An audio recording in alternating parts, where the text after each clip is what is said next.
Para malaman kung meron ngang mga elementong nagpaparamdam sa loob ng eskwelahan, minabuti ng mga paranormal investigator na magsagawa ng crystal gazing or scrying. Sa pamamagitan ng salamin, maaari raw malaman kung sino o ano ang mga kakaibang nakikita sa gusaling ito. There's a man, an older man there. He seems to be trying to get attention. Ayon kay Rob, ang aninong lumabas sa litrato ay isang kaluluwa ng matandang lalaki na nagkikimkim daw ng matinding pagsisisi. Prayers be said in this room that this picture was taken. Pero ang batang nakuhanan sa video, hindi raw multo. There's a happy little girl. She's not dead though. That's just a happy little girl who was there by coincidence. I don't think there's anything supernatural about her. Humihingi raw ng tulong ang mga kaluluwang ligaw kaya sila nagpapakita at nagpaparamdam. Sunog ng paa ng...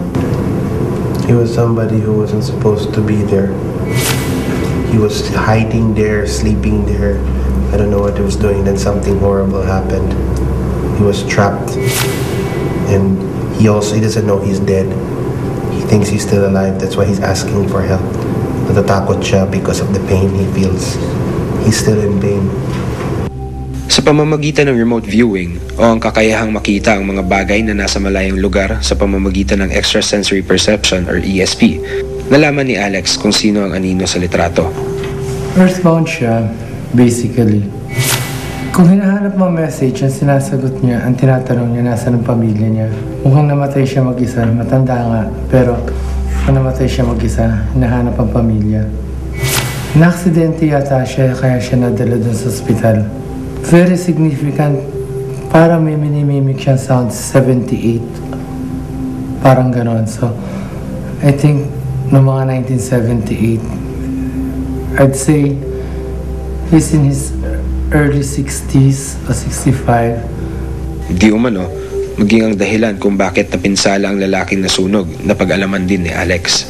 Yung paang sunog na yon, nagkaroon ng bata na naputukan yata ng LPG.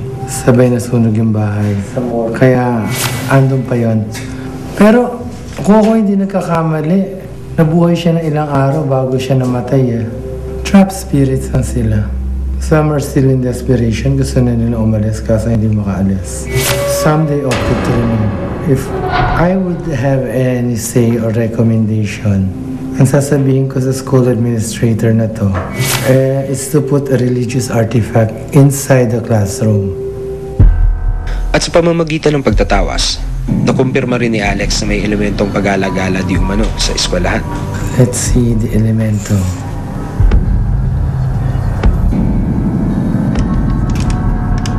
Ang nabuong imahe raw ay mukha ng matandang lalaki na mahaba ang buhok. Kaya naman ipinasuri namin sa isang graphics and visual effects artist ang litrato at video na nakunan ng mga estudyante at ng bantay. Possible explanation nun is parang may bounce na shadow. Kasi kung tinitingnan ko yung mga ibang images, yung mga ibang mga taong nasa picture, parang yung shadow nila is leaning towards dun sa left side ng guy.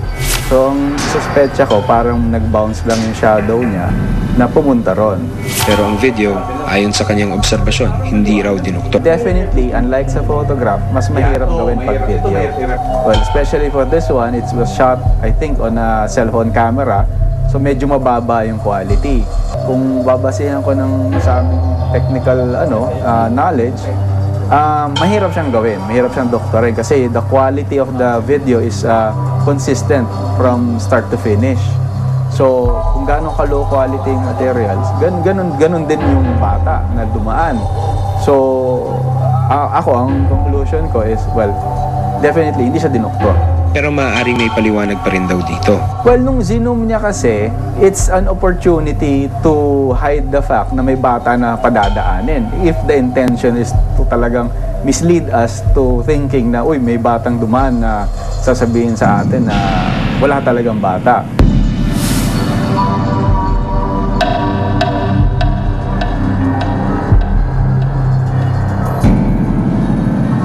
Marami na tayong naririnig na kwentong kababalaghan tungkol sa mga eskwelahan, gaya na lang sa kaso ng isang medical school dito sa Maynila. May mga ipinakitang pruweba na nagpapatunay sa mga kwento. Sapat na nga ba ito para tayo ay maniwala? Pero kung panalangin lang ang hinihingi ng mga kaluluwang ligaw, hindi naman siguro ito mahirap gawin. Kung kapalit naman nito ay ang kanilang kalayaan. May mga bagay at pangyayari na sadyang hindi may paliwanag. Dito na sila namatay. Dito na rin sila magmumulto. Buksan ang mga mata.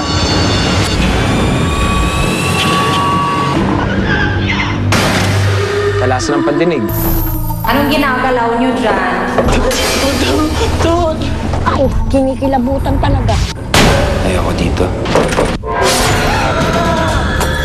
Dahil ang mundo ay nababalot ng misteryo.